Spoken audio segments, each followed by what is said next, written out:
this is Howleap. Today, I'll show you how to backup and restore your WhatsApp messages on Android devices. First, open WhatsApp on your phone. Tap the three dots in the top right corner to open the menu, then select Settings.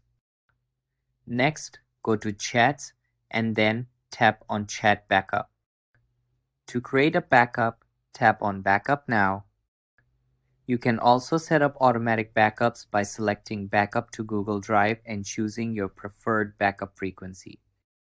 Make sure you're linked to a Google account and connected to Wi-Fi to avoid data charges. Once the backup is complete, your messages are saved in Google Drive. To restore messages on a new device or after reinstalling WhatsApp, verify your phone number during setup. When prompted, tap Restore to recover your chat history from Google Drive. And that's it. Your WhatsApp messages are now backed up and can be restored easily. Thanks for watching. Be sure to subscribe to Howleap for more tech tips.